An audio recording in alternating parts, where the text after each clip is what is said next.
Eric Rule, Darian Whitman, Reed Carnell, Ian Mosley.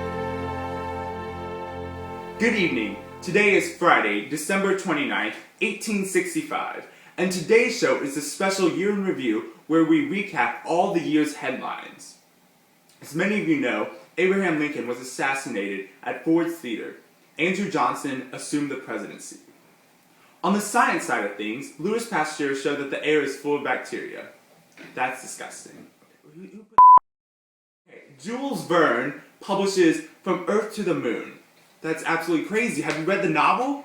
They have like a mission to the moon. He's an Heinrich Ibsen publishes his play Brand, where he attacks the conservative society. I'm sorry, Heinrich Ibsen, but some people like the way stuff is. The Dominican Republic also regained its independence from Spain this year. In one of Lincoln's final acts, he set up the Secret Service, which was formed to combat counterfeiting of U.S. currency. And Andrew Carnegie entered the steel business. Oil! Oil! Oil! Pithole Creek, Pennsylvania has just found oil this year, and the small hamlet has transformed into a marvelous business town of 12,000 people. Overnight, the town is bustling with activity as 250 barrels of oil are pumping out of its wells. You know, you should probably head down there if you ever get the chance. A monk named Gregor Mendel has broadcast his theories of the natural laws of heredity, where dominant and recessive genes determine how traits are given and passed on to offspring. Largely, his work is ignored. And you can tell why. That's stupid. Why does this? No. Go back to your monastery. Okay. Now, Joseph Lister has also begun experimenting with antiseptic surgery. He claims that people should wash their hands before performing surgery. Absurd notion, I agree. Lastly, Cornell University is founded at Ithaca, New York. Now, to our sports anchor, Darian Litford. Hi, welcome to the sports section. I'm Darian Litford. Today we have some really intriguing things that happened this year in sports. The 22nd annual rowing tournament of Oxford and Cambridge in Britain was held this year. It was pretty awesome. Never seen some boats go that fast, you understand? Alright. And in golf, Andrew Strath wins the British Open. That's amazing. I mean, he really excelled this year and just showed his strengths. And also, the first cricket match of the West Indies was held this year. It was a mess, to say the least. And so, we have actual footage of the actual 193-round boxing match between the awesome Con Oram and Hugh O'Neill. To the footage.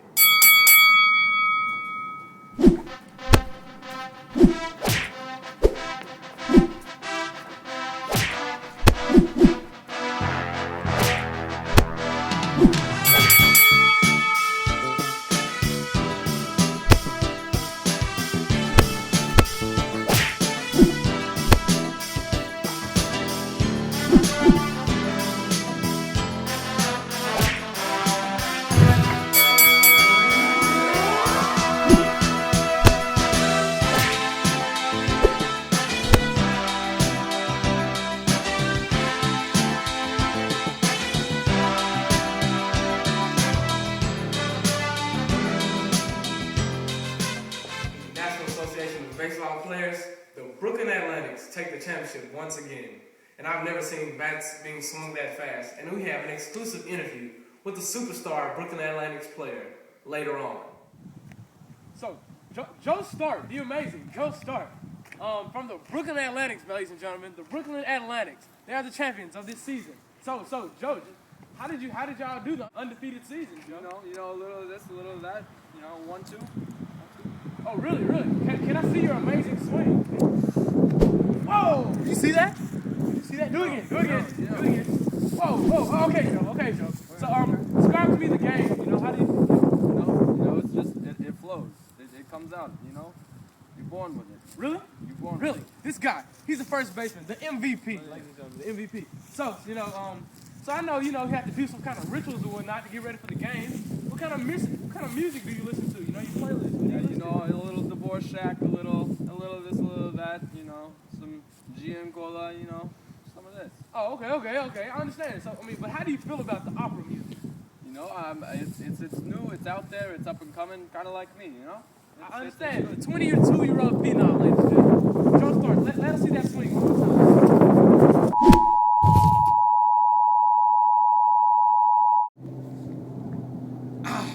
Ladies and gentlemen, the 22-year-old heavy swinger, the Yankee, the true Yankee, Joe Stark. Hey man, why you gotta be touching my hat? Thank you, Darian Litford, for that great recap of this year's exciting sporting events. And now we turn it to Reed Garnell, our music anchor, who is live in his underground bunker. With me now is Richard Wagner, whose opera, Tristan und Isolde, premiered June 10th in Munich. Here's a preview of the opera.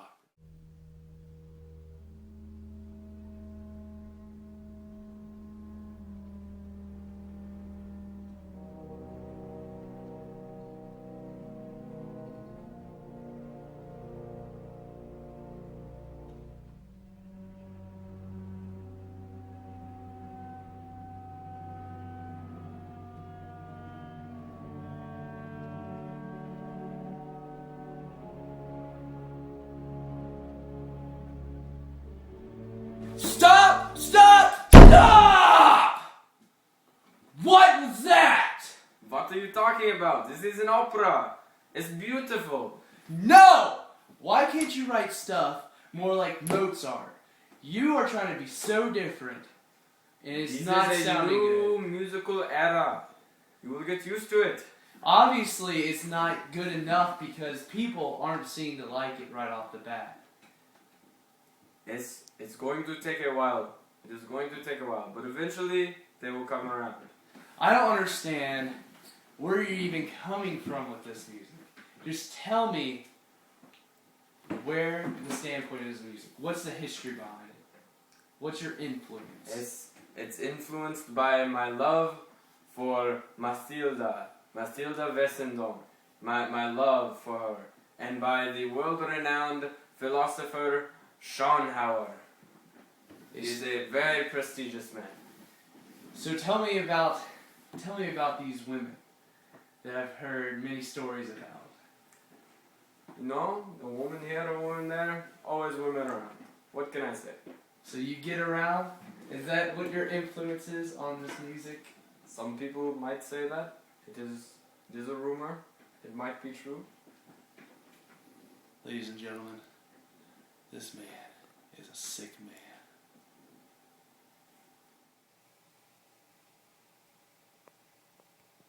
Here's a clip of Von Schubert's Unfinished Symphony!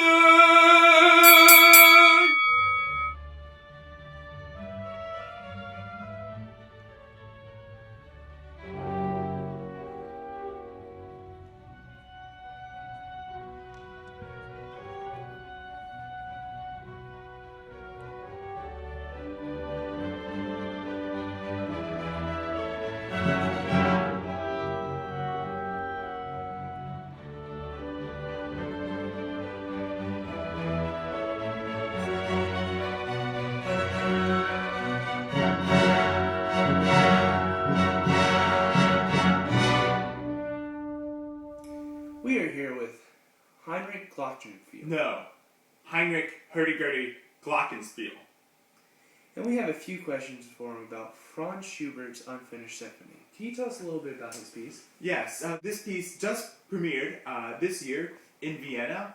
Although it was written by Franz Schubert over 30 years ago, it just received the light of day. It only has 2 complete movements, so that's why they call it the Unfinished Symphony. Why was it just discovered? Well, you see, Franz Schubert kind of got bored with it, and so his friend actually gained possession of it and his friend never really showed the public, but recently he's been having some old age problems, you know, and so he gave it to the Viennese Symphony to perform. Oh, okay. And then, what was the public's reaction to the piece? Well, it was kind of lukewarm, to be the best. I mean, it wasn't like Tristan und Isolde, but, you know, it wasn't exactly the most celebrated piece of all time. But I, myself, love the piece. That's great. I appreciate your input. Thank you. Well, that just about wraps it up, folks. That's the year of 1865. Hope next year's just as good. Also, don't forget to watch the Colbert Report. Great show, recommended to everybody. That's it from us. Good night.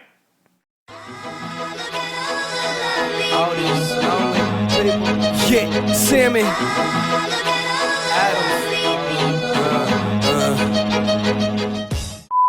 I will never take an hour off. When's the top of days on and bitch? I grind harder than the gears in your Rolex watch. Baby, on you tempo. Boy should take a walk.